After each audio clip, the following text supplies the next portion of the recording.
வணக்கம் ஃப்ரெண்ட்ஸ். இப்போ வந்து ஒரு டம்ளர் அரிசி எடுத்துருக்கோம். இது ஒரு அடை தோசைக்கு ஊற போட்டோம். சரிங்களா?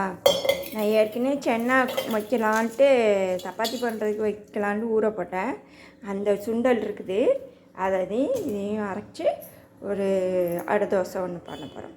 ஒரு 5 ஹவர் அரிசி ஊற வச்சுருந்தோம். அதோட கொஞ்சம் வெள்ளை சோயாவும் ஊற வச்சுருந்தேன்.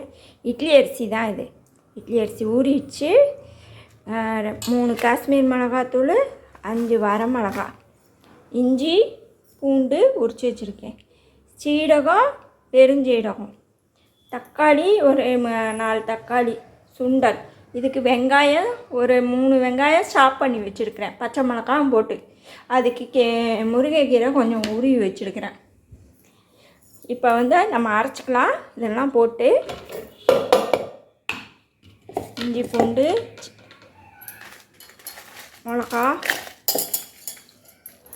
கொஞ்சோண்டு அரிசி போட்டு அரைச்சிட்டு நான் உங்கள்கிட்ட காட்டுறேன். கடுகு நல்லா வடிச்சிருச்சு. வெங்காயத்தை போட்டு கொஞ்சோண்டு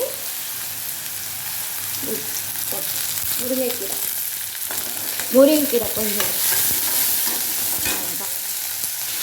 மாவுக்கு உப்பு போடலை, இப்போ அளவாக எடுத்துருக்கேன். இதிலே போட்டோம். இப்போ நல்லா வதங்கிடுச்சு. இதை அப்படியே மாவில் கலந்துட வேண்டியதான். தோசைக்கல்லை காய வச்சுருக்கேன், ஊற்ற போகிறேன். தோசை ஊற்றிருக்கேன். நல்லெண்ணெய் ஊற்றி சுட்டுறேன், செக்கு எண்ணெய். அடு தோசை சுட்டுட்டேன். சாப்பிட்டு பார்ப்போம். ஹெல்த்தியான தோசை, செம்ம சூப்பராக இருக்குது. நீங்களும் செஞ்சு பாருங்கள், கமெண்ட் பண்ணுங்கள், சப்ஸ்கிரைப் பண்ணுங்கள். சூப்பராக இருக்குது.